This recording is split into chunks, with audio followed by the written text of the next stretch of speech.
Um, uh, are you not worried about that? Call it an occupational hazard. See, he's so cool, dude. He's so freaking cool, dude. How can you not like Bon? No more delusions, Taku.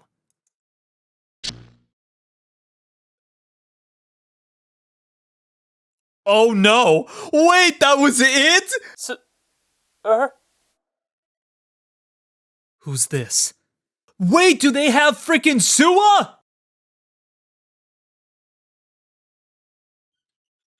How's it going, everybody? HoodlaMutt here, back with some more Chaos Head Noah. And last time, oh, my brain, it keeps getting more complicated. And more stuff is piled onto my theories that makes them break in half so that they can't possibly be the actual correct concept. I can't think of anything that stands on its own right now, hardly, but I'm running with stuff. I'm still running with the fact that I think Demi's a delusion. I'm still running with the fact that I think that Takumi is the homeless man, but just that's the future version of him or something. Anyway, we learned a lot about this experiment that first started with the first Project Noah, and it was with whoever he is and his wife, and both he and her were in quotation marks, so whatever that means.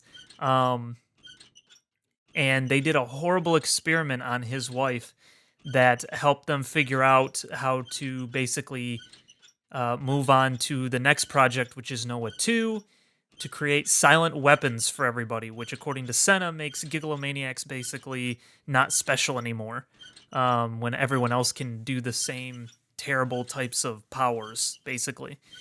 Um, uh, there's just so much. I guess the only real pertinent thing is when we were leaving the scenario where Senna and Kozapi and we were all like on the roof there. Takumi decided to go to his home to see Nanami to see if her right hand was there or not. And Demi basically said, "You don't want to do that because if you do that, life will never be able to be normal again."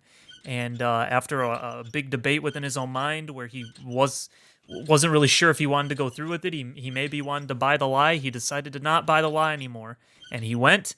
And when he was there, when he got to the building, it was not his home. Not what his memories told him anyway. His memories were completely different from what the place actually looked like. And according to Demi, he said that, or she said that the world line that he is currently on does not have his home here.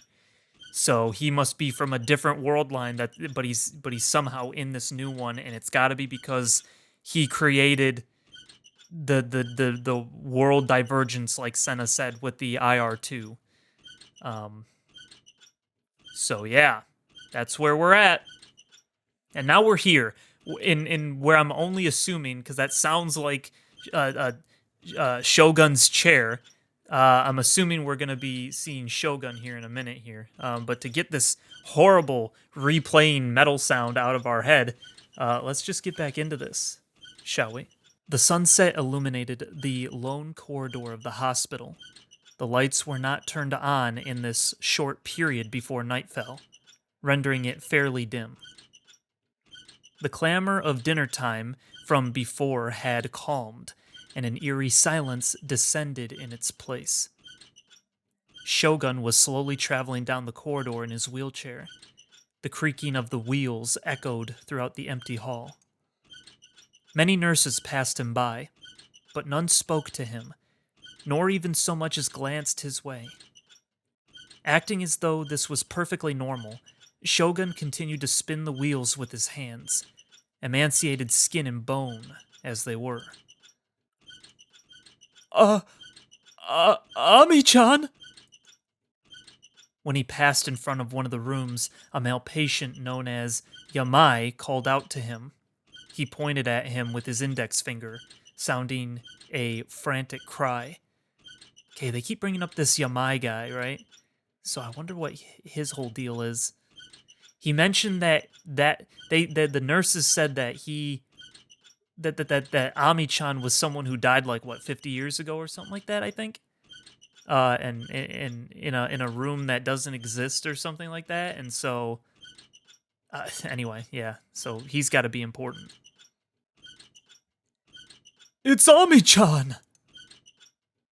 Together with Yamai, the nurse had a face of complete befuddlement. Look! Ami-chan's back! They went outside again! That's not allowed! Not allowed! There's nobody there, silly. The nurse looked around, then looked at the man with a forced smile on her face. Despite the fact that Shogun was passing through the corridor right before her very eyes, the nurse spoke as if there was no one there at all. Because she probably doesn't see him, right? Oh, Yamai-san. Are you trying to tease me again? Well, unfortunately for you, I won't let that trick me this time. Ami-chan! Raomi-chan! Taomi-chan! Yamai became increasingly worked up as he continued to cry out. Huh. Those were different names. Shogun simply ignored him and silently turned right at the end of the hallway. Oh. The wall, which had been cream-colored up until that very moment, suddenly changed to black. And yet, even though that wall stood right in front of him, Shogun did not halt his wheelchair. Right, because it's a barrier, right? It's not actually real, so... Yup. Right before he was about to collide with it, the black wall suddenly vanished. It, quite literally, had vanished. After the wall disappeared, a hidden corridor appeared from beyond its past reign. Shogun continued straight through it. He traveled another 20 meters before finally reaching a true dead end. Okay. After that dead end was a lone door to a hospital room. Shogun opened the door and headed inside. It was the Phantom Hospital Room, the ghost story whispered about for many years, the tale of a room nobody knew of. And the person hospitalized within it, the name written upon the nameplate, was... Yup! I knew it! I knew it, baby! I told you! Let's freaking go, baby! Let's go! Chapter 9! Frick, man! Gosh dang it! Hold on, I gotta get up. Frick. Oh, gosh dang it, I knew I was right. Man, I knew I was right. This is months in the making, guys. I freaking knew that crap. Tell me I was right. I want to hear it in the comments. Tell me I was right. I told you that was Takumi. I told you. I don't know the full situation still, but I told you that was Takumi. Either his inner head or something, but I knew it was Takumi. I knew Shogun was actually Takumi. I knew it. Gosh dang it, I'm so freaking smart, man. Ugh. My brain is so ginormous. Ugh. I called that crap, man. This is why I stick to my theories, because my theories have a higher correct, what's the word I'm trying to say? They're usually right more often than they're not, I feel like. I just get this feeling, you know? Gosh, dang it, I knew it. Oh my gosh. I freaking knew that was Takumi, I knew it. So the thing is, though, that's got to be a different world line Takumi than the one that we've been playing as, right? Because I still think the one that's the homeless man is also Takumi, so it's like 3 different Takumis. One from, like, I don't know, like when he was younger, but then somehow he aged while still being, like, in a young body. And then you have a different world line where he actually grew up, but then ruined the entire world. And then you have this version of him that we've been playing as, that Demi has been trying to keep pure and not allowing to awaken. So that's where I'm currently at. But I freaking knew. I told you, man. Gosh dang, man. Oh, don't even ask me what flavor of crayons I eat. I couldn't tell you. I'd never tried them before. Okay? I have no idea what Elmer's glue tastes like. I've never tried it before, ever. Okay? I have too many wrinkles on my brain for such lunacy as that, okay? Gosh, dang it. That feels awesome. In a game where constantly nothing makes sense and I'm just like, I can't hardly theorize anymore, it feels so good to be right about something. Oh my gosh. Anyway, let's move on. I'm sorry. I had to freaking take a moment there. Oh my goodness gracious. From the train windows, an indigo blue could be seen permeating the sky. Yeah, so we're with Ban and Yua now apparently again. The trains of the Yamanote line grew chaotic as businessmen and students alike made their way back to their homes. Two of its passengers, Kusunoki Yua and Yasuji Ban, stood shoulder to shoulder as they shook along with the commuting train, holding on to its hanging straps for stability. They were admittedly an odd pair, and perhaps due to how much they stood out, Yua had been feeling constant gazes coming from all around her. It would stand to reason that this was why she was repeatedly fidgeting with her hair and glasses. She still was not yet acquainted enough with the detective, Ban, to strike up a casual conversation with him. She had only met him a few days prior, after all. Shinjuku was only a single station away from Shibuya, and yet, the 3 minutes it took to reach there felt helplessly longer than they should have. Ban simply stood silently, gazing out the window. He made no attempt to speak with Yua. Yua's current impression of Ban was that he did not seem to be a bad person, but that he was still somewhat frightened. She had met other detectives that were on the case involving her sister, but none of them had left an especially good impression. Perhaps that had left her with an unconscious prejudice against detectives, and by extension, Ban. Or so she had concluded in her introspection. I'm telling you, if you defeat the bandits in the 15th underground floor, you can get to a secret dungeon. It's common sense, man. Use your brain. How the frick am I supposed to know where the bandits are? Ever since the two of them had boarded the train at Shinjuku Station, two men standing near the door had been talking in an excessively loud manner. Regardless of her desires, Yua was forced to listen to those two talking loud as could be, all without an ounce of consideration for those around them. They're on the left end of the map. Just use your eyes, man, and you'll see the darn bandits. Yeah, well, you can't even tell the difference between thieves and bandits, so I don't know what you want me to do. Nah, dude, it's so obvious that they're bandits. What even makes you think that they're normal thieves? Bandits don't have weapons, moron. Both of them wore plain clothes, bandanas, fingerless gloves, and bulging rucksacks on their backs. Wait, does that mean they're porters? Oh, shoot, dude. So they must be two losers or whatever, right? They're like two, what Nozomi would consider a lowlife, right? Interesting. And they're carrying the rucksacks. Uh-oh. The two were a pair of so-called otakus. Yup. Uh-oh. Yua herself was interested in, and thus consumed, both anime and manga, so it was not their appearances that left her surprised.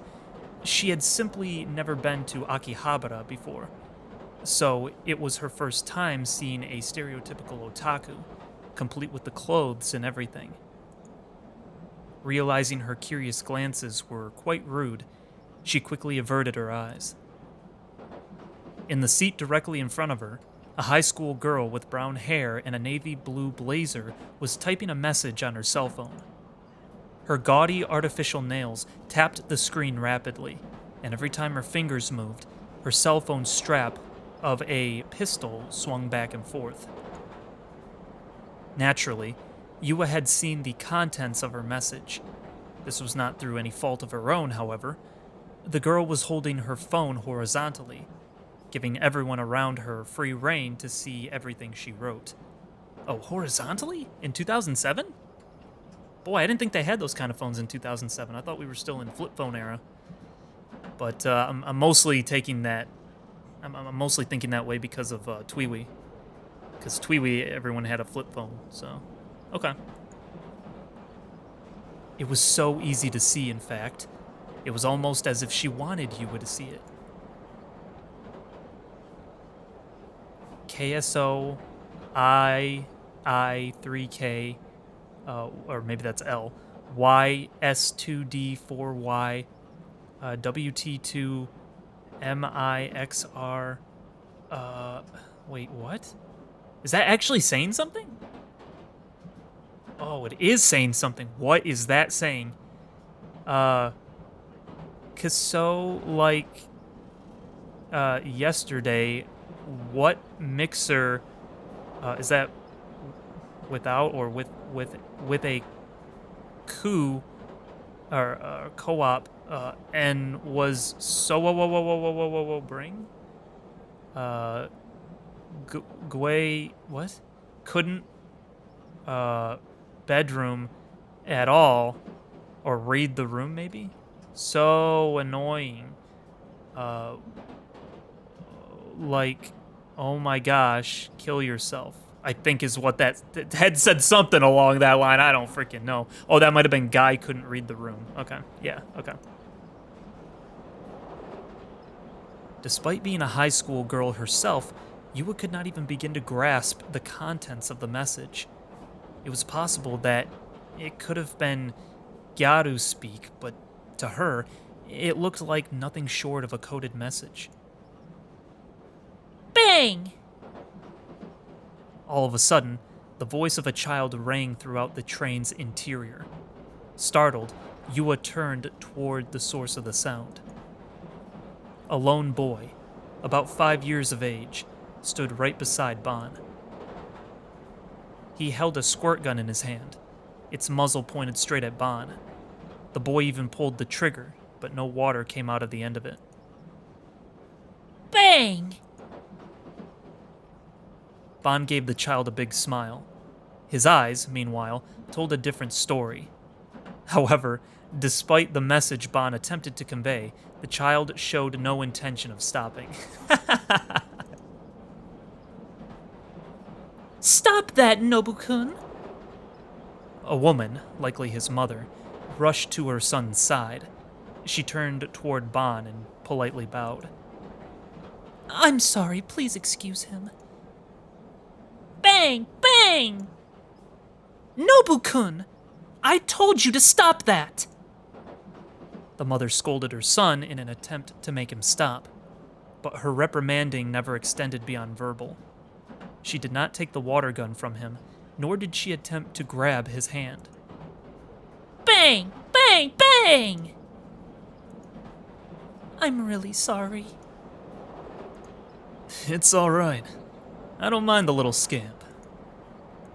Bang! Bang! Bang! Don't you see you're bothering this man? Nobu-kun! To Yua, the scene seemed very unnatural. The mother was clearly angry at her child and showed an apologetic demeanor toward Ban, but that was the only thing normal about it. Bang!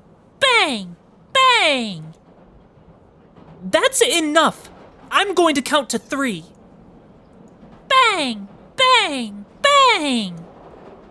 The boy remained completely indifferent and unresponsive, simply choosing to repeat the same word over and over again. And yet, despite his inaction, the mother made no attempts to stop him with anything other than words. Yeah, that's what you get when you don't stay consistent with your kids, man. That's the big key, is you got to stay consistent. My rules that I've come to understand is don't lie to them. Show them respect. If you want them to show you respect, you have to show them respect. So, like, if you tell them to say please and thank you, you better say please and thank you to them, because they will pick up on that crap. And be consistent. If you say you're gonna do something, then do it, even if it sucks. That is the only way you can get a kid to actually become somewhat decent. And then, of course, the uh, the most important thing being that you got to teach them about God, because they have some higher moral authority than just like themselves to contend with. Then it starts to get them to think about other people and stuff, and be like, how would you like that if someone did that to you, and all that type of a thing. So, but that's just my opinion. I don't have kids, so what do I know? I'm really, really sorry. Bang! Bang! Bang! And for some reason, Bond simply sat there and let the boy do as he pleased. Bang! Bang! Bang! In the end, the scene continued on until they arrived at Shibuya Station.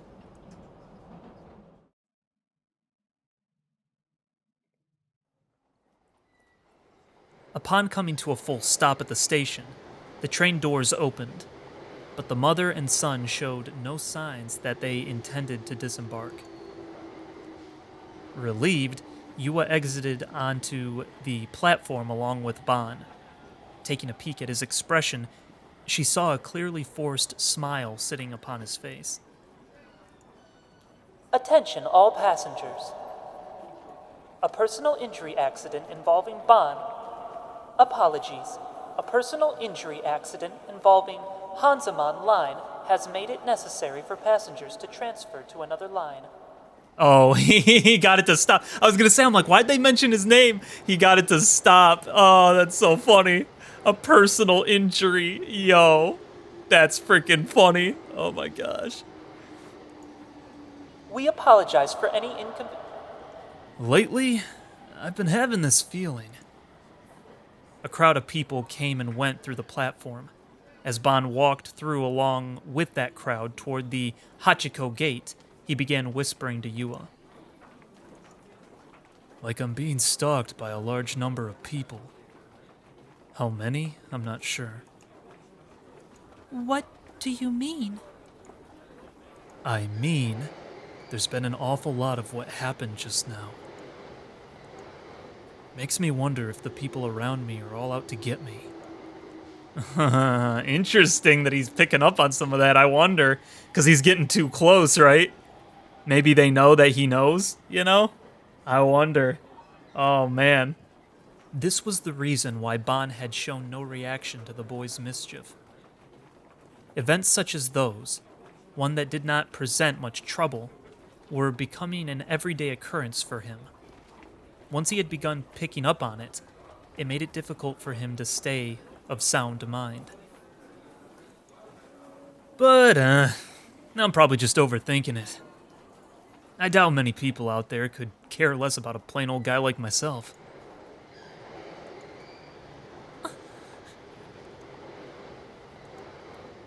Only problem is, gang stalking is a real thing. Gang stalking? How is that different from normal stalking? The victim of gang stalking has no idea what the motives, intentions, or the identities of the other parties are. To put it simply, it feels like every day, no matter where you go, someone's out to get you. That's what gang stalking is. Could it be you're just overthinking it? More than likely. There's a real fine line between gang stalking and confirmation bias, after all. Though for me, it doesn't seem like that's the case. Now, I've been using some pretty direct methods these past few days. Methods? Like? I've been threatened multiple times over the phone, telling me to back off. Or else, I'd assume. Oh, really? That must have been why he got mad at Sua, right? Because didn't he say, like, stop calling or listen here or something like that? I forget when Sua called when they were at the Frisia agency or whatever, right? Didn't he say something like that, I think? Yeah, something like that. But anyway, that would make sense. Wow, so he's getting too close. He's getting too close. That's why he's probably like, I have to keep going. I have to figure out where this trail leads. Dude, Bond's so cool, man. Bond's freaking awesome. Definitely my favorite guy character in this entire thing, but he might end up being my favorite character. It's hard to say. I like some of the girls too because they're fun, but like, dang, I don't know. I think Bond, man. I think Bond's my favorite. I think Bond's my favorite. For some reason, Bond laughed as he told her that. Yua, however, was frightened and wrapped her arms around herself in an attempt to bring her comfort. Are you not worried about that? Call it an occupational hazard. See, he's so cool, dude. He's so freaking cool, dude. How can you not like Bond? Upon saying that, Bond immediately stiffened his expression and looked at Yua. Has this been happening to you too as of late? No. I don't think so. If you feel even the slightest bit that it might be, you better not think twice about letting me know.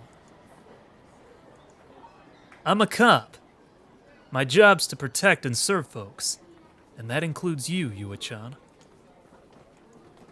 Right. Having listened to his words, Yua realized she was involved in something far more dangerous than she could have imagined. Yup, definitely. I don't know how you wouldn't have imagined that, but yeah. Dealing with murders and all that? What the frick is this? Uh-oh. You are a delusionary existence.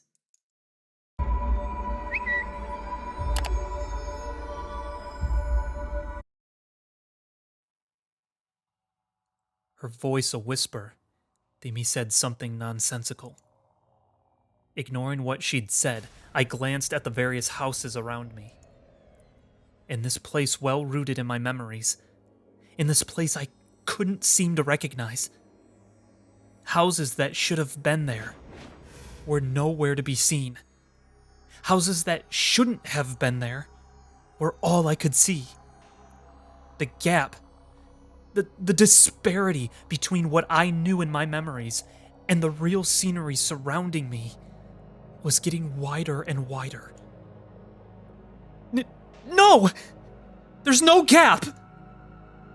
Yelling those thoughts aloud, I desperately denied the despair welling up in my heart. So it's Takumi that's the delusion. Oh my gosh, I wouldn't have seen that coming. That's freaking... Wow. So all this time we were thinking that his experiences were the delusion, but it's actually he himself is the delusion. How did I not see that coming? I feel like that kind of makes sense with everything, but like... Is that why people didn't really look at him usually? And are people starting to look at him more now because he real booted himself or something? I don't know. Maybe I'm wrong. Maybe I'm jumping the gun here. She just said you have you're a delusionary existence, so I wondered if he himself... That would be rad though. That'd be really freaking weird if he was the delusion. So, okay. Yeah. There wasn't any gap. Not in the slightest. I'd just taken a wrong turn. This wasn't the right street. It was just a misunderstanding on my part. There was nothing wrong with the world. To think otherwise would be ridiculous. Stumbling my way back down the street I'd come from, I burst into the neighboring alleyway. But, just as I'd feared, between my memories and what I actually saw, something felt out of place. I realized that my entire body was soaked in sweat. My eyes refused to focus, and my feet didn't feel well secured to the ground.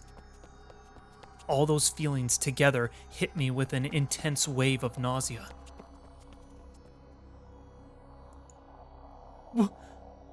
Why? My house has to be here. It has to.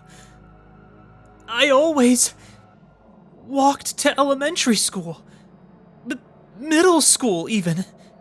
From here. I used to hold hands with Nanami as we walked to elementary school together. Every day. And in middle school, I went by bike. What middle school? Demi, who had been following me, quietly asked a simple question. What's that supposed to... What was the name of the school? What? Everyone knows that. It's right around here. It's...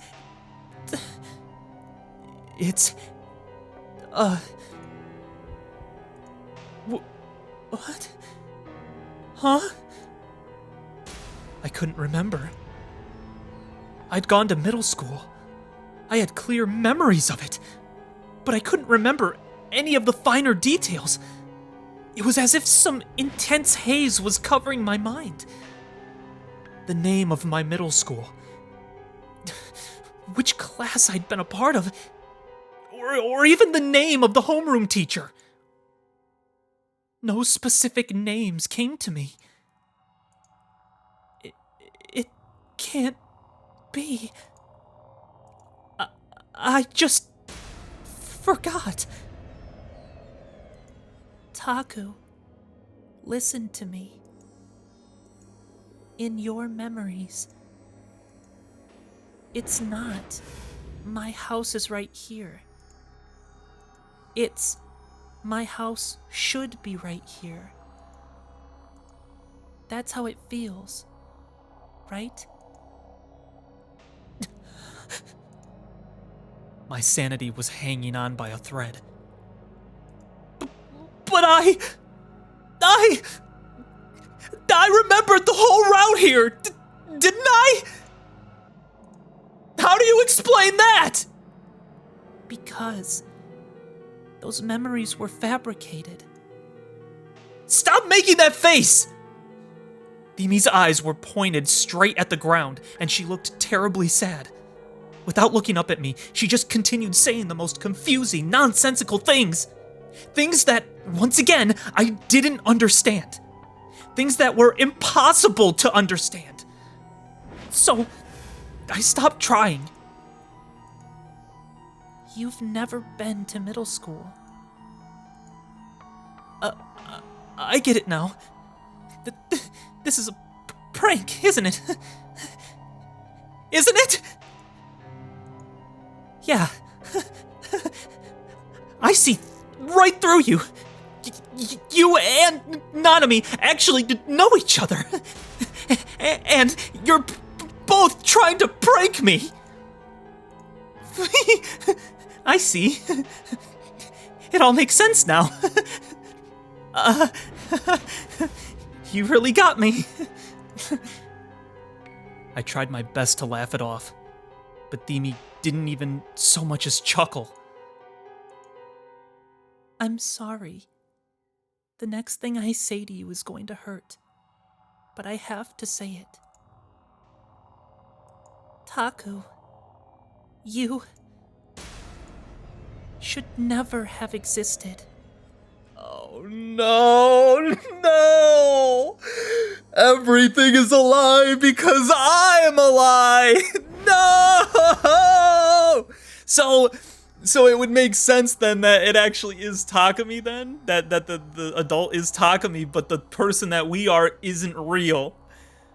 Oh, that's why all these girls can see us, because they freaking are gigglomaniacs. They can see us because we're a delusion.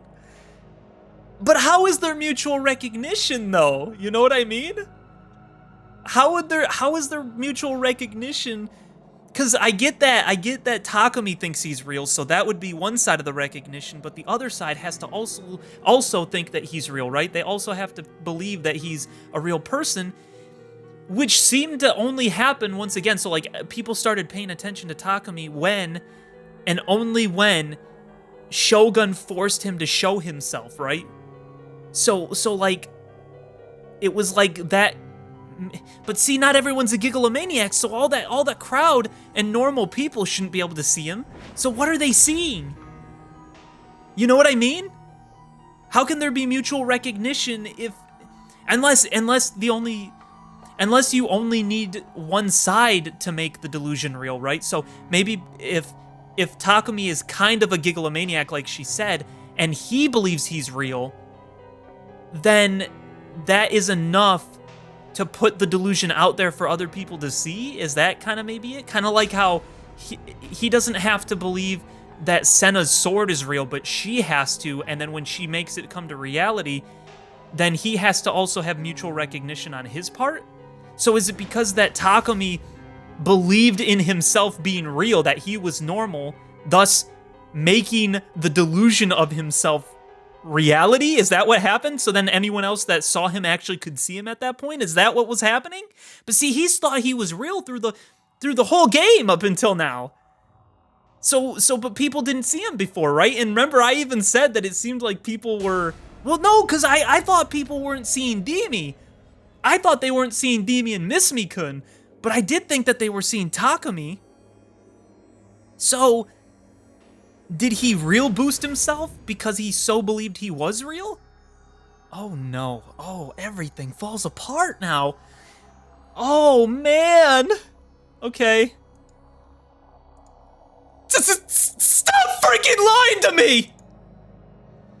She was just trying to deceive me. Demi was my enemy, just like all the others. The crucifixion was your doing, wasn't it? If that was true, then what happened at the crime scene when I'd first met her hadn't been a delusion. The true culprit behind New Gen wasn't the man I'd seen on the hospital TV earlier today. It was Demi. She had been monitoring me the entire time. She knew I'd witnessed everything, so she refused to let me out of her sight. Also, I would never tell anyone else what I'd seen. That was the sole reason she'd bothered staying with me all this time. You were covered in blood back then! That means you're the culprit! That was the delusion you wished for. Sometimes, when a gigalomaniac's delusion is too strong, it merges with other people's delusions. Their delusions synchronize. Calmly, as though she was talking to herself, Demi spoke. And yet, her composure only served to tick me off even more. Oh man. I mean, this seems like red button, yeah? Yeah, we're gonna click it, I think, right off the bat. This is pretty red button-y, right? I think it just makes sense. It just makes sense for this to be a red button moment. Oh no. At least 4 delusions synchronized then. Yours, mine, the New Gen culprits, and... Like I'd believe that! So that also makes sense too, because that was an area I remember. Ban and Suwa went to that area with the pocket watch. Remember, they went to that street where the crucifixion murder happened, right? And that's where the pocket watch was like spinning, or not the I keep calling it a pocket watch because it reminds me of that, but the yen coin, I mean, that it was spinning, right? It was revolving. It's because the GE right there was so high, isn't it? That's why the delusion synchronized right there when he walked by it. Oh no. Before she could continue, I cut her off. I then covered my ears and closed my eyes. This is all a delusion. Yeah, it has to be. It's a delusion, just like always. Oh no. Oh no. I had to. The red button's the only one that makes sense, you know what I mean? I couldn't just leave it. No more delusions, Taku.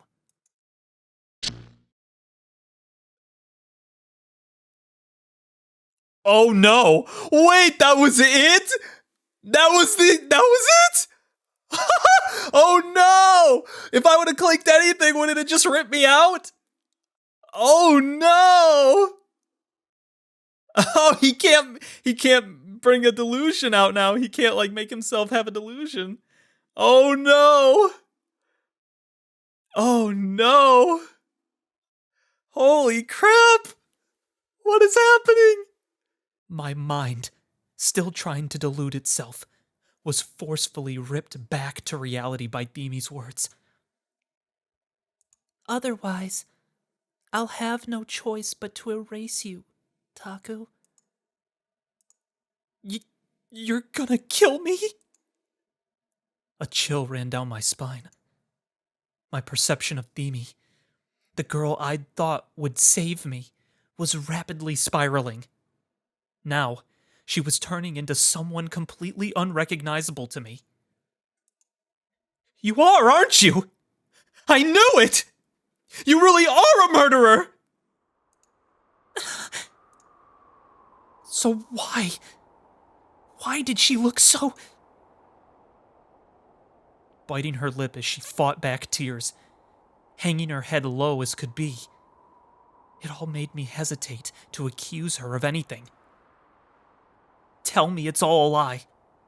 Tell me it's all a prank so we can laugh it off. If you do, we can go back to how it used to be between us. I want to go back. Oh, he can't go back now because he knows the truth. Oh, man. Oh, frick, I did not expect him to be the delusion, and I don't know why. That's the best turns. Those are usually the best twists, when you expect something different, and then it's like, oh, how did I not expect that? Of course it was this all along, right? Oh, and I feel like somewhere deep down, because it feels so right, I feel like somewhere I had thought this at one point, but like, I never committed to it. I just thought, that can't be the actual thing. But I don't feel like I ever actually did hypothesize that, and I certainly didn't vocalize it, so I can't even take credit for it. But I'm just saying, like, you know the feeling? Like, I feel like somewhere deep down, I'm like, it feels so right that I feel like I hadn't have thought of it before, and yet I know I never did. It's such a weird feeling. Oh, man. Then... what am I? I suppose a person created through a gigalomaniac's delusion. That's absurd. I have memories of my own. I might not remember the little stuff from middle school, but I just forgot, that's all. You were born only a year and a half ago. Oh my gosh. A year and a half ago? That would have been when I was just starting high school. Then, wouldn't I be just an 18-month-old baby? I'd be going goo goo gaga, but I'm not. From the moment you were born, you were yourself, Taku. Are you saying you saw it with your own eyes? Sure, we've allegedly been friends for a year and a half, but I don't remember any of it. I first met you a month ago. At the crucifixion crime scene. Wait, but what did she say back then? I thought she acted like she knew us back then, too. What? Okay. I wasn't always a Suime student, so I'd never met you before then. Beamy was a complete schizo. A complete and utter schizo. Just like all the others. No, not just a schizo. Super schizo. She was at a tier not even Senna or Ayase could hope to match. Then, who created me? Explain that! Nishijo Takumi-kun. Yeah, call BS. I'm a delusion, right? Then you're telling me I had a delusion and created myself? You're contradicting yourself. Get owned! Oh my gosh. He's breaking down. Oh no, because Shogun is actually the real Takumi.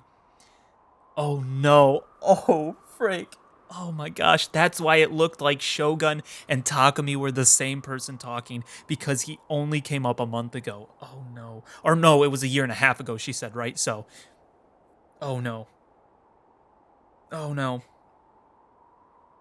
So why create the delusion, right? It's not so he can experience what life could have been like, not being a gigalomaniac, right? I'm trying to think from Shogun's position, because he's obviously ill. He's in this wheelchair, but like, what does that mean exactly? You know what I mean?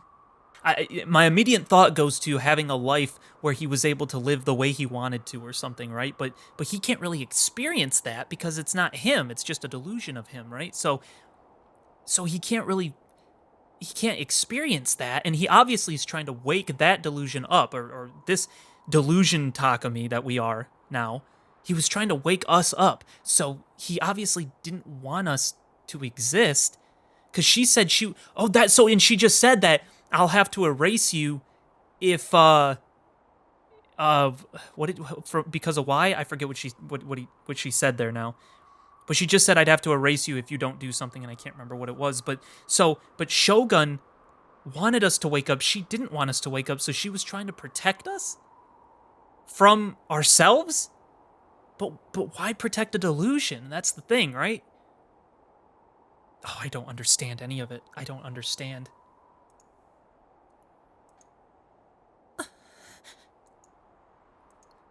Or maybe this is all your delusion. A completely fictional storyline that you came up with all on your own. Well, leave me out of it. I didn't want you to know either, Taku. Nor did I want to come here. I should have tried harder. I should have tried harder to keep you away. Then, gathering her resolve, Demi raised her head and looked straight at me. Her eyes glimmered with sincerity. It didn't seem like she was lying. She felt entirely genuine. But now that we've come this far, I think it's best that you know the truth. But it wasn't the truth. It was all a lie. It had to be. Otherwise, my last thread of sanity would snap. Besides, who would ever believe someone who suddenly decided to hit them with, "Oh yeah, BT dubs, you're a delusion"? I also think it's best that you know that everything you do is slowly chipping away at someone else's Wait! I know! What about Nanami? If I'm a delusion, then is Nanami, my blood-related sister, a delusion too? What about my parents? That makes no... Nana-chan exists. From the way Demi talked about her, it was almost as if she knew her. The one who kidnapped her. Was it you? It might as well be. I was so focused on protecting you, I never considered the possibility that they would target her. I know who the kidnapper is. She really was a demon girl. I was right. I'd always been right. Demi was the only one I'd wanted to be on my side. And even though I'd always believed that, there had always been more than enough reasons to doubt her. And yet, even so, I'd feigned ignorance and simply trusted that she'd keep her promise to stay by my side. But despite all that, just like Yua, Themi was. So, you betrayed me too.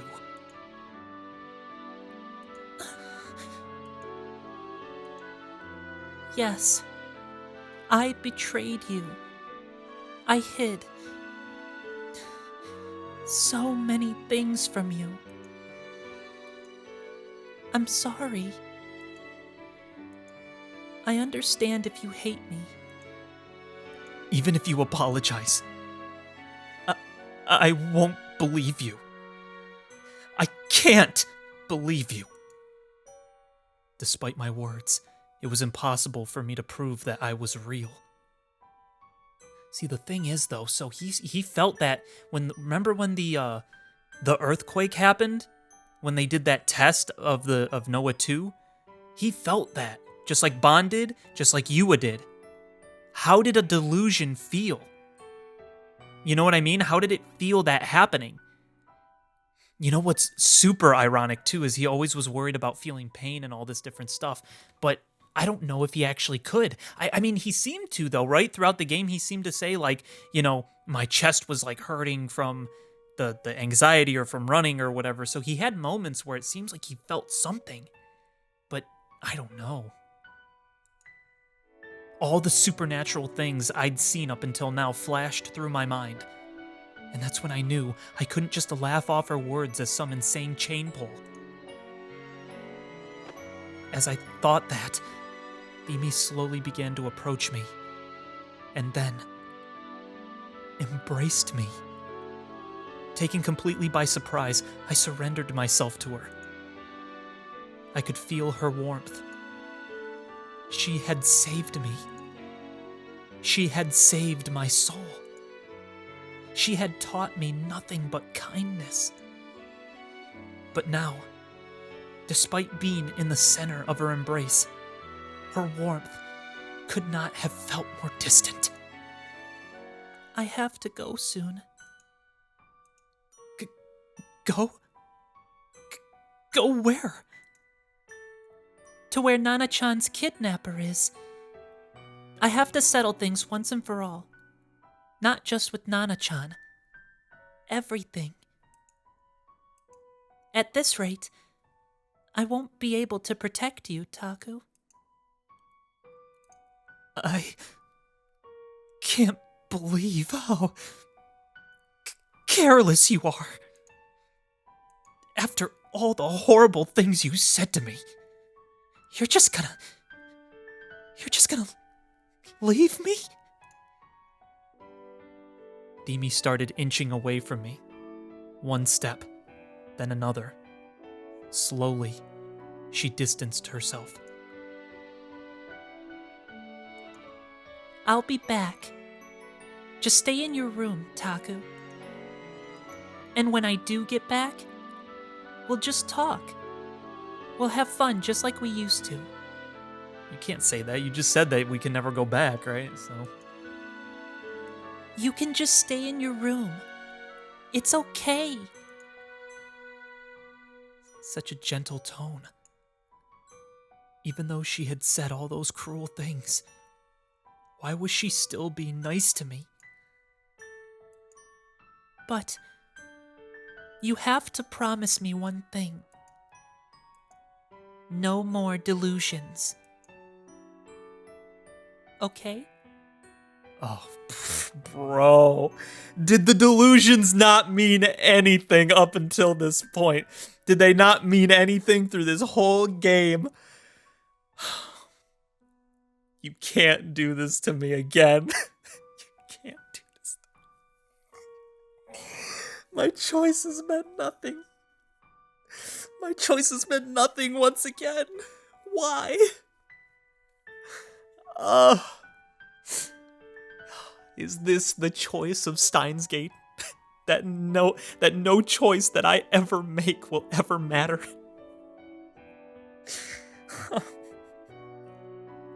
No. Why? Man. In a way, I'm pretty happy, though, because, like, at least all the green button delusions that we had that were all lewd didn't happen. They were all fake, you know? So there's that. But... oh my gosh.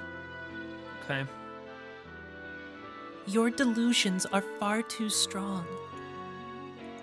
The more delusions you have, the more the lifespan of the real you gets whittled away.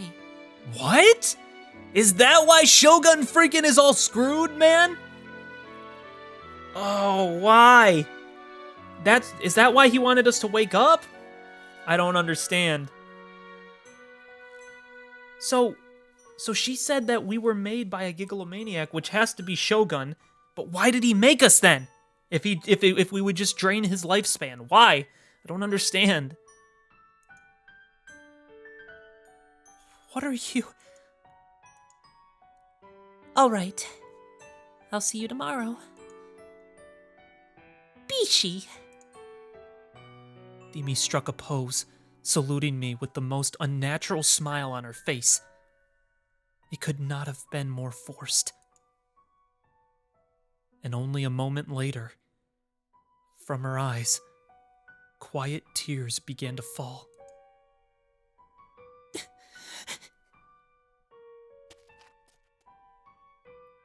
Demi frantically turned her back to me, and as her shoulders started to tremble, she ran away. And I, having been left behind in a stupor, sank helplessly to my knees. What do you mean? The real me? I'm not a fake. All color vanished from the world. All hope I'd once had was gone. My very existence had been denied. There was no meaning in me being here. Not even my death held any meaning. Demi had left me, leaving behind a meaningless husk. She was my enemy. She had deceived me. And now, having said her piece, she had probably lost her final remaining reason to be with me. She's not coming back. Demi had abandoned me. But of course she had. I was a delusionary existence, according to her. A monster.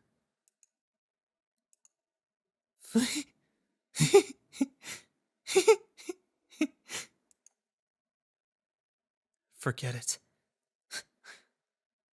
I didn't care anymore. With no willpower to even stand up, I just stayed there, still unable to organize my thoughts, incapable of crying due to the sheer shock. The twilight wind robbed me of all warmth, and the very little that remained of Demi's faded completely. As I looked up at the sky for no particular reason, I gazed at the sunset. A sunset that had almost been completely eroded by the dark of night.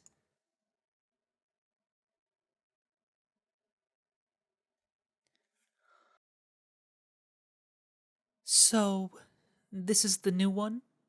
Another oddball one, I see.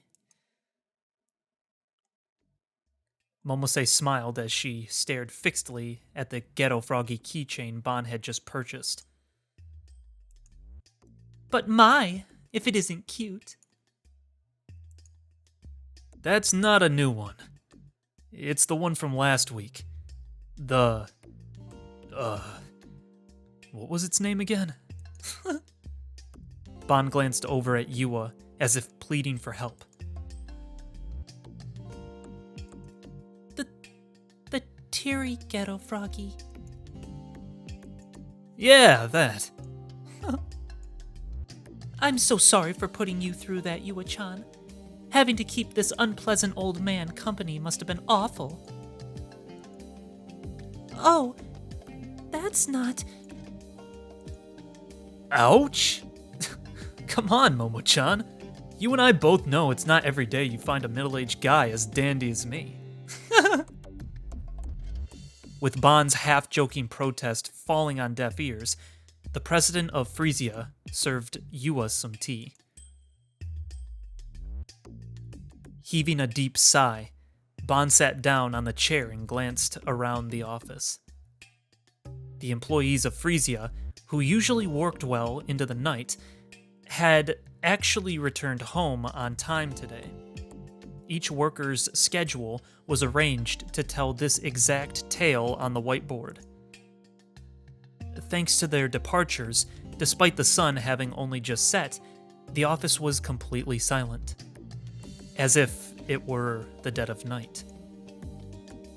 So, Momo-chan, you end up looking into FaithWorks? Before riding the train from Shinjuku, Bond had called Momose in advance and asked her to look into FaithWorks. Before we get into that... Smile still on her face, Momose glanced over at Yua, who was sipping from her teacup. Yua-chan, I really do think you should head on home once you're done with your tea. Huh? It's getting dark already. Won't your parents be worried about you?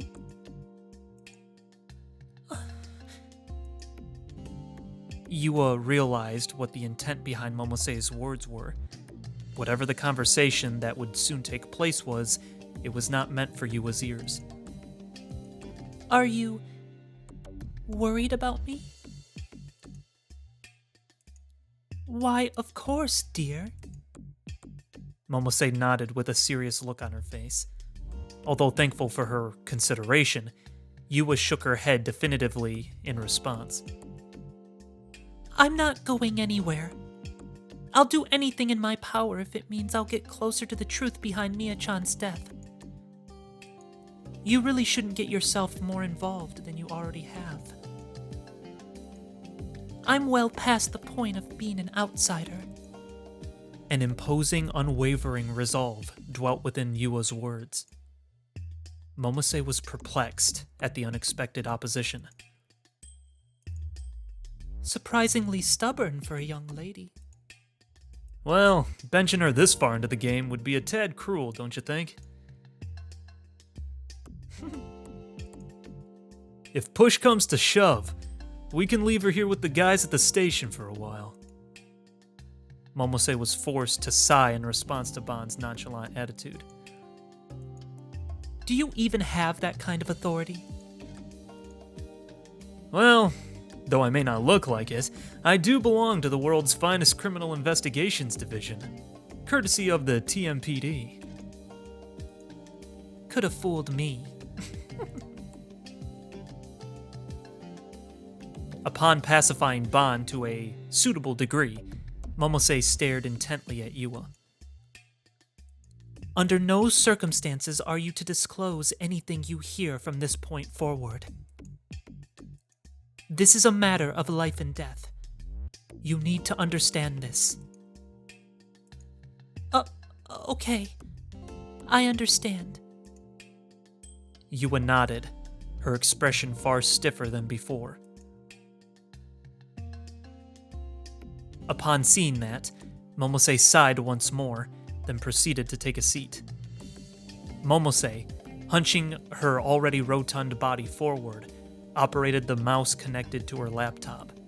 See, the other thing too is that Bond was able to see Takumi, and so was Suwa. So, he had to have real booted himself. Takumi had to have believed that he was real, so his delusional self became a reality, right? That has to be it, because he's partially a gigalomaniac, you know? It's gotta be the only explanation, because I don't feel like Bond, and certainly not Suwa, should have been able to understand. I mean, maybe Bond, because he keeps feeling this God's gaze thing, and he was affected by the earthquake and all that, but I don't know, man. I just don't know. So, what popped up about FaithWorks? Let's just say your gut was right on the mark. Both Ban and Yu appeared at the monitor from behind Momose. FaithWorks Ltd's parent company is Nozomi Technology. Nozomi Technology? From the Nozomi group? Now that's a surprise. 5 years ago, FaithWorks merged into Nozomi Group, and from that point forward, one after another, all of their products became a big hit. It's not just the ghetto froggies. Handbags made in China, reusable shopping bags made in Thailand, some sleek-looking pants, and so on. And what's more, this company's way of selling their products is especially peculiar. All of their new products are launched exclusively on the weekends. Weekends. That word stuck out especially to Ban. Could it have something to do with the GE rate? Whether it's a coincidence or simply inevitable, the reason why FaithWorks products are such a big hit is thanks to the fluctuations in the GE rate. That much is certain. Okay, so he was right. Remember the graph I showed you before? Wait, so it's not the actual Ghetto Froggies, but a corporation that merged with Nozomi that makes Ghetto Froggies as a test to see if they could influence people's minds, right? So Nozomi is influencing people to want to buy Ghetto Froggies on the weekends because the weekends is when the GE rate is at its highest, right? Is that the idea? So they're using the Noah 2 machine, whatever the thing is that Noah 2 is, and are sending out that wavelength to people to get to influence their thoughts and stuff as like a trial run, is my guess, before they start using it to try and do things more political.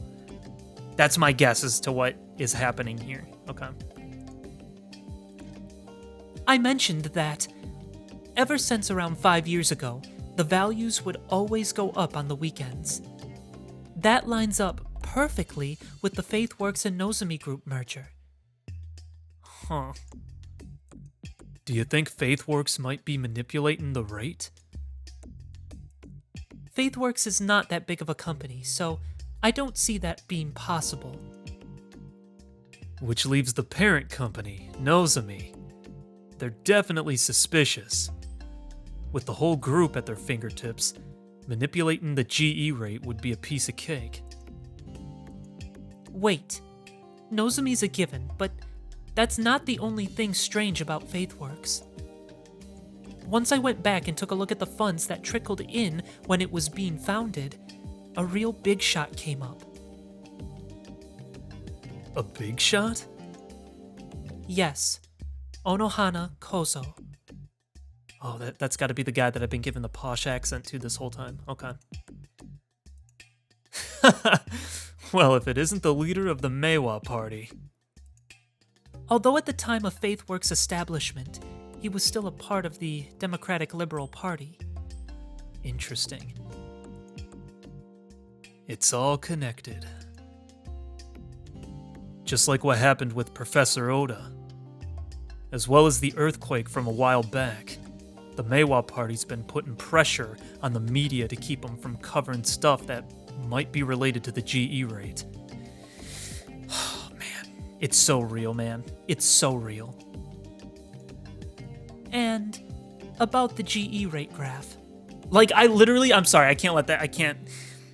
I hear so many people that I know talking about how there's so many people saying conspiracy theory stuff all the time.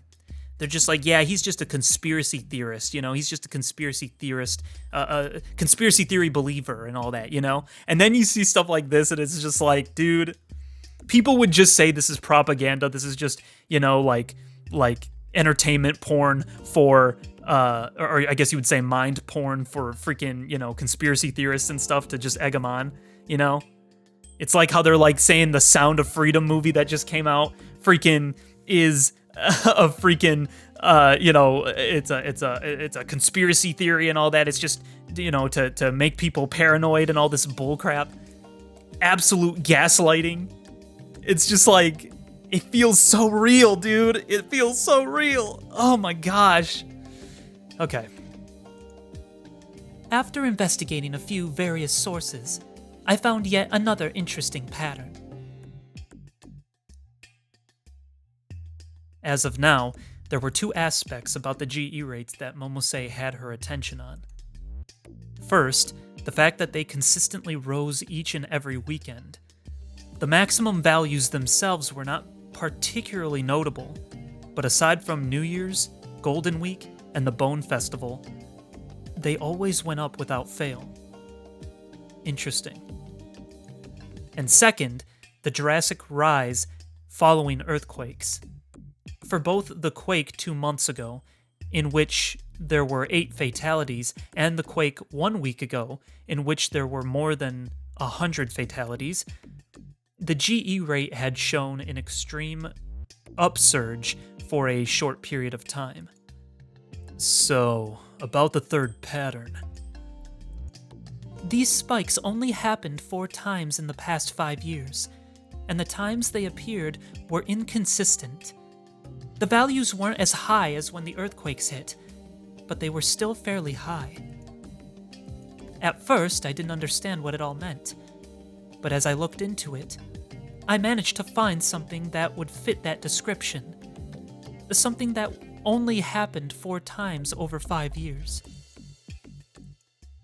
Huh. Could you tone down the song and dance and just tell us? The elections. Yup. Wow. Okay, man. Wow. If we take into account both houses of the Diet, in the 4 times elections were held recently, the days when the GE rate spike match up perfectly. Bond stroked his unshaven chin with a stern look on his face. The elections where the opposing party, the Maewa Party, made great strides and became the ruling party. If I remember right, that was 4 years ago, wasn't it? Yes, and it was 5 years ago when Inohana Kozo suddenly left the Democratic Liberal Party, then joined the Maewa Party soon after. Interesting.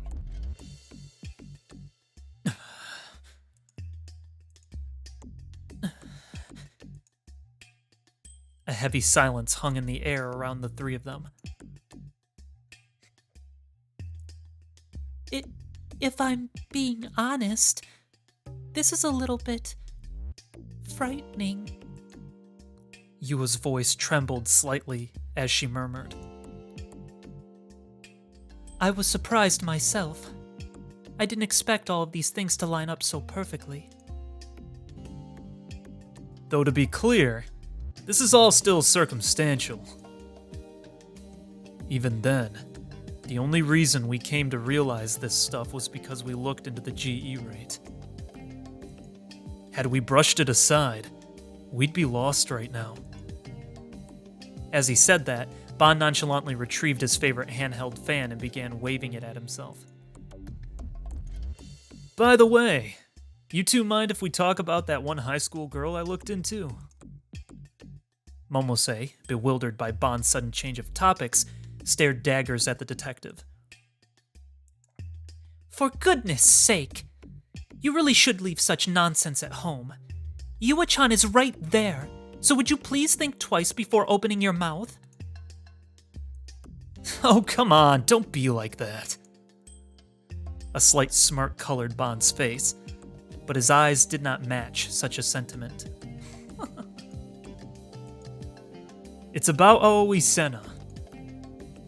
Actually, to be more accurate, it's about Hatano Sena. For some reason, she's been using her mother's maiden name as of late. Oh, that's Hatano! Oh, she's been using her mom's name. That makes sense. Oh, okay.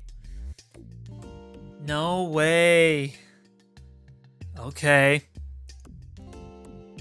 Apparently, Hatano Sena's father, Hatano Issei, went missing, and his whereabouts are currently unknown. But what we do know is that he's actually a former employee of Nozomi Technology. Okay, so he's not Taco? Or is... Oh, man, so Shogun is the only Takumi, huh? So, then... Oh, man. Wait, so that's just... He's just a guy? He's just her dad. That's it? He really looks like Takumi. There's no way. He had to have changed his name. There's no way. I don't buy it. I still think it's Takumi. Huh? What do you mean? I mean what I said. Simple as that. Nozomi Technology was a company that primarily developed software for use in medical equipment. Ah, that makes sense. The Nozomi Group had begun with Nozomi Technology, but through repeated mergers and acquisitions, it had become one of Japan's top leading conglomerates. 6 months ago, Hatano Senna's mother and 1-year-old little sister passed away under mysterious circumstances. Her father's disappearance came right after that. 6 months ago, huh? Okay. Hatano Senna then caused a massive ruckus as she ran away from the facility she was entrusted to at the time.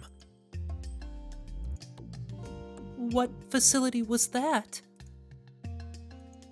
It's called Tenjin Dorm. It's a non-profit rehabilitation facility. To the public, that is. To the public? Are you suggesting there's something else to it? Well, wouldn't you know it? It has this one sponsor.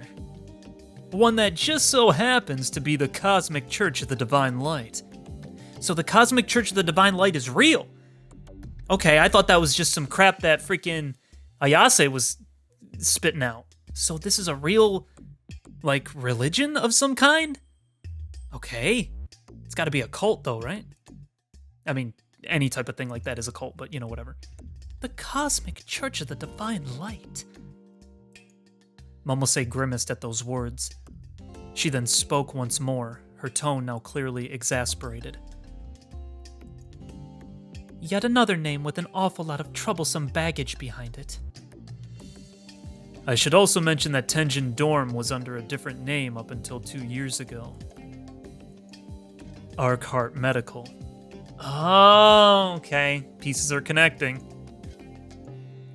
And, by sheer coincidence, the charismatic persona that's rockin' Shibuya's young people, Fess, or rather Kishimoto Ayase, was staying there too. Although it seems like her and Hatano Senna just barely passed each other by. Interesting. Ban then leaned forward toward Momose and Yua.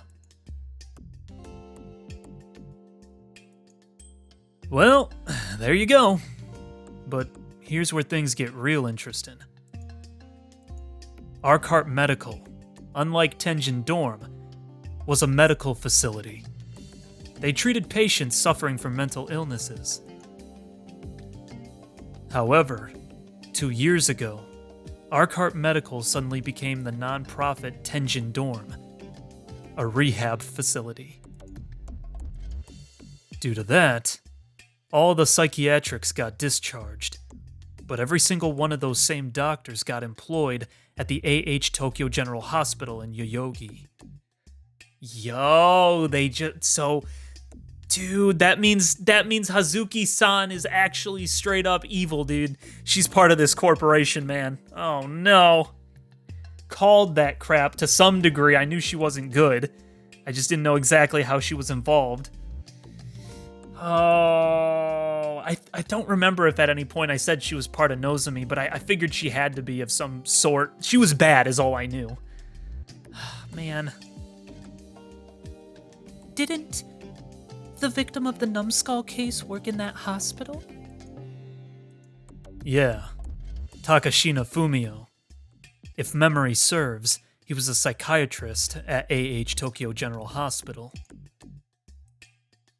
Incidentally, the director is on pretty good terms with Inohana. There's his name again. Yua-chan, that Nishijo Takumi kid you were after? He actually visited AH Tokyo General Hospital 3 times this month. Is that so? The police were following him the whole time. We know that one for a fact. Furthermore, there were even records of Nishijo being hospitalized there a few years ago. And his attendant physician? Takashina Fumio. Oh, yeah. What's really strange, though, is Nishijo's medical records. He got in at 10 years old, and a few years later, about 2 years ago, the records stopped. And there's no record of him being discharged. Oh, it's because he's still in there. He's still in that room, but he's behind that black wall that nobody probably can see. They probably don't even notice it's a black wall. They probably think it's just a wall, you know? No way. Could someone have falsified the documents? It's up in the air, really. That was about as far as I got. Oh, and one more thing in regards to Hatano Senna. There's a high school student named Orihara Kozue that she's been palling around with. She's a classmate of Nishijo's, starting about a month ago when she transferred in. This little lady has quite the backstory to her. Her father's an employee at one of Nozomi Group's affiliates. Oh, frick. Plot keeps thickening. They used to live over in Hiroshima. While she was over there, an incident occurred where 3 students in her grade were attacked by some unknown person and suffered serious injuries. Apparently, all 3 of them got their right arms lopped off by some bladed weapon. Horrible state of affairs. Orihara happened to be present there that day. There were doubts about whether or not she was the culprit, but she wasn't arrested, on the grounds that the weapon used to commit the crime didn't exist. The grapevine says it got too hard for them to stick around up there after all that, so they moved here. It didn't exist. That's wild. Oh man, okay. The weapon didn't exist? Don't you mean they couldn't find it? No. It full-on doesn't exist. They don't even know what was used to cut them up. The crime happened in such a way that no one other than Orihara could have done it. But even if she was the culprit, it was impossible for her to pull both the weapon out of nowhere and hide it somewhere.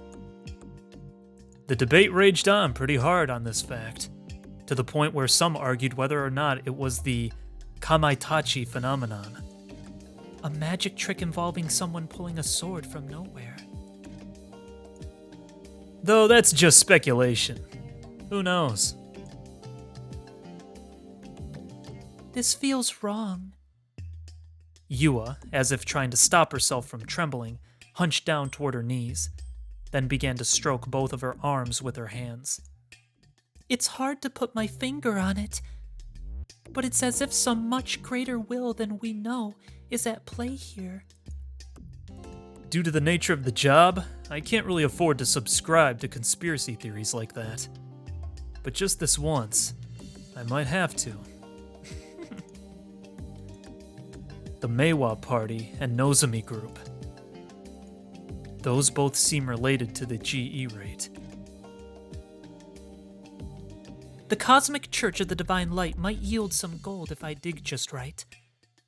It never did have pleasant rumors surrounding it. Sipping some of her tea, Momose shrugged her shoulders. You never cease to amaze me, Bon-chan. Putting aside even your own job just to look into strange leads like this. If we're getting down to the brass tacks, wouldn't it be your fault for cluing me in on the GE rate? That may be true, but... Well, don't blame me if you get yourself booted from the investigation. You baffle me with how genuinely tactless you are. I'll say that much. Those words were neither those of astonishment nor of condemnation, but rather a fairly roundabout way of praising him. Momose, despite her words, acknowledged Ban and his pursuits. Uh-oh. Oh, I've got a call coming in. Ban's cell phone let out an electronic tune. Looking at the display, he saw that the caller was a restricted number. Hello? Loud static could be heard from the other end of the call. Ban took the phone away from his ear and looked at the display once more. His connection was good, so he was likely not the issue. It must have been the caller causing the problem. Ban brought his ear close to the phone, believing that the call was coming from someplace far away. Who's this? Back off. This was one of the anonymous, threatening phone calls he had been receiving recently. The mechanical-sounding voice was likely due to the use of a voice changer. Oh man, that's gotta be Shogun, man! Shogun's telling him to back off. So was Shogun not out for our best interest? I still felt like he was trying to help us, though. He's not actually the bad guy. I didn't think. Especially if he's the real Takumi. But wow, why would he care about a delusion of himself? I don't know. Ban let out an audible laugh before proceeding to answer. Oh, look who it is! You know, it keeps bugging me that I don't know your name. Mind giving me something to call you by? Besides, you're telling me to back off, but what am I supposed to be backing off from? You have to be specific, or else how am I gonna know? Back off. They always hung up there. Always after saying back off twice. The pattern repeated itself so often, it was practically routine. No matter how much Ban tried to speak to them, there was never an answer. But on this day, that would finally change. Or else. Huh? Oh no, just like he had thought.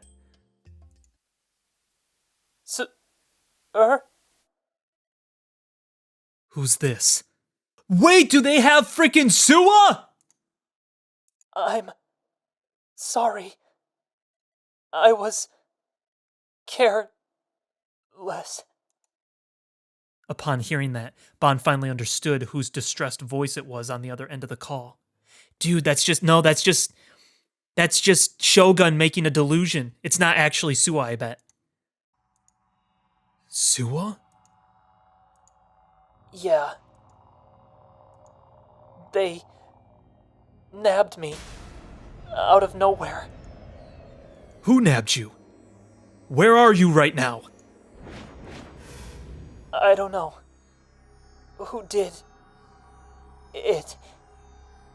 They had a black ski mask and How many are there? Just one?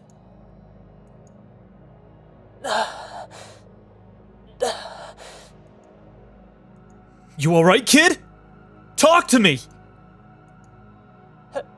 help me, sir. I'm at A.H. Tok.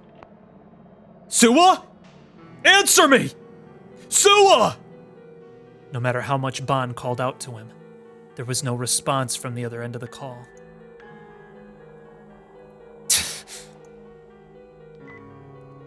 With a click of his tongue, Ban hung up. Momose and Yua were looking at Ban with intense concern. Oh man, but did they get him? He said he was at AH Tokyo. Unless he did say, "What's your name?" I bet Shogun might show himself to Ban maybe there. You think? If he goes, because you know Ban's gonna go.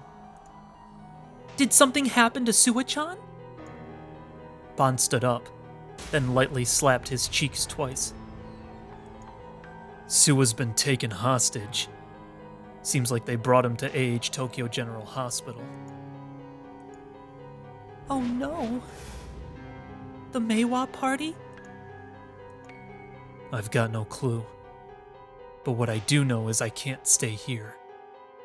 You should call for reinforcements. If we make a bunch of fuss, Sua won't be alive for long. I'll go alone. Bond placed his favorite handheld fan on top of the table, close to where Momose's hands rested. Following this, he took a good long look at each of the girls. Oh, he thinks he's not coming back. No, that's why he gave her the fan. His demeanor was like that of an entirely different person's. The unreliable middle-aged detective that he had so often played was nowhere to be seen. All there was now was an intense, fearless expression on his face. Momo-chan, Yua-chan, you two go hide somewhere safe. Got it?